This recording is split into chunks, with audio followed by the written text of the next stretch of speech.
Dan disebutkan dalam hadis Ahmad, Nabi SAW bersabda, ketika neraka jahanam itu ditampakkan ke penduduk mahsyar, maka kalaulah ada, kata Nabi, seorang yang lahir ke dunia, lalu sejak lahirnya lah sujud ke Allah, sujud, kemudian sampainya mati, umur 60-70 tahun masih jo sujud. Jadi sajak lahir sampai umur 70 tahun sujud senya di dunia aku nya. Tak ada kerajaan lain dah. Pas dinampakan neraka jahanam tu tetapnya meminta balik ke dunia untuk beramal. Dia alun yakinnya lainnya akan selamat dari neraka tu.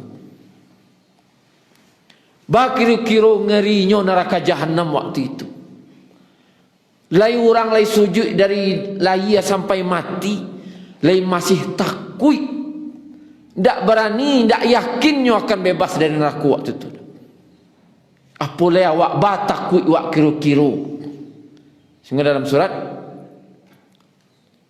Al-Ghafir disebutkan, bah takut manusia waktu itu, idzil qulubu ladal hanajiri kadhimin.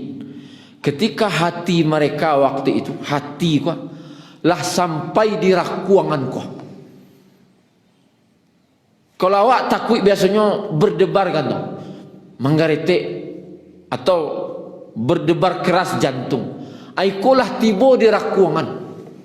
Tak berdebarlah tiba rakuangan. Kadhimin, hampir-hampir bisa dimuntahkan.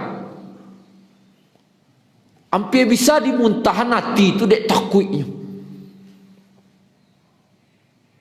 Bangrinya na'udzubillah, tak tahu. Nabi Ibrahim yang nabi tersungkur beliau mencari itu. Dan Abdullah bin Rawahah penutup ketika beliau membaca ayat surat Maryam malam-malam hari, wa in minkum illa wariduha kana ala rabbika hatman maqdiyya.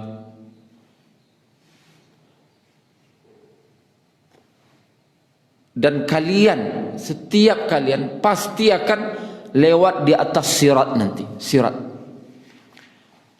Jadi kau anggaplah neraka jahanam, mahsyar tu balatan di atas kau. Jadi pai kamu ko ke belakang, kiri, kanan, pasti basobok je neraka jahanam. Yang waktu tu neraka jahanam, innaha tarmi bisyararin kal qasr. Neraka jahanam tu melontarkan bunga api yang ketek-ketek tu sebesar istana. Setiap melompek kata itu bunyinya mengerikan. Sehingga kamu kau belakang kiri kanan basobok je neraka. Barulah tabiat rawang manusia waktu itu.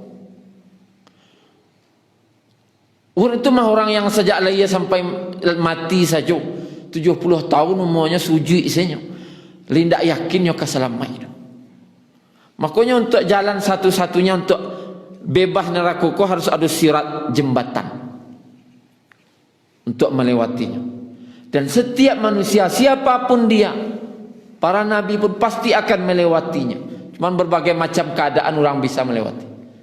Berbeda-beda cara orang melewatinya sesuai amalnya.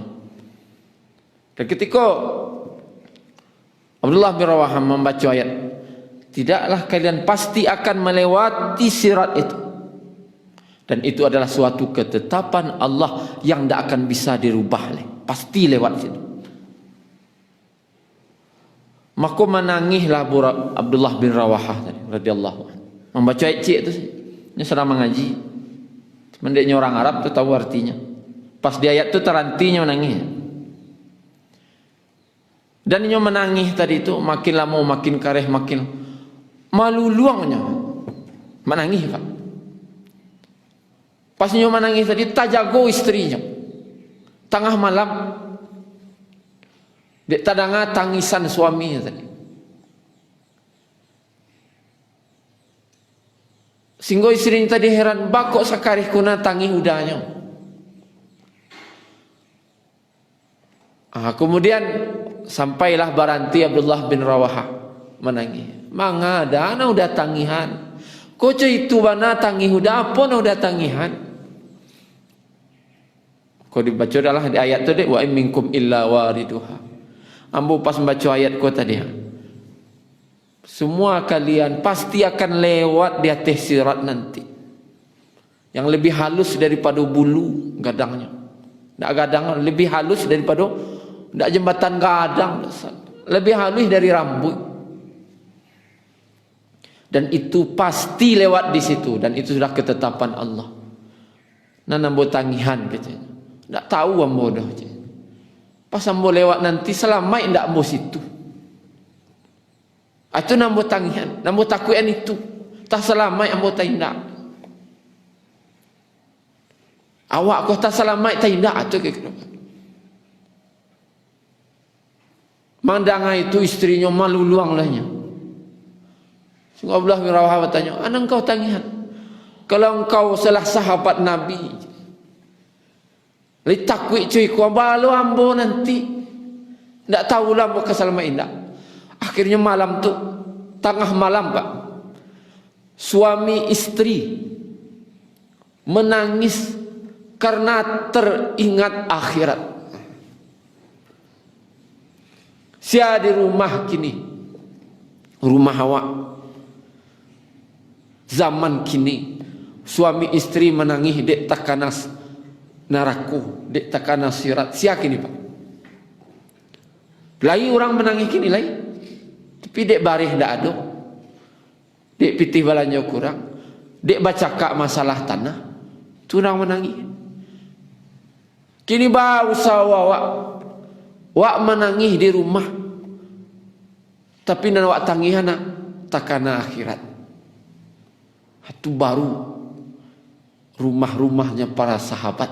Syukran ya Rabbi, syukran. Hadaita qalbi, syukran.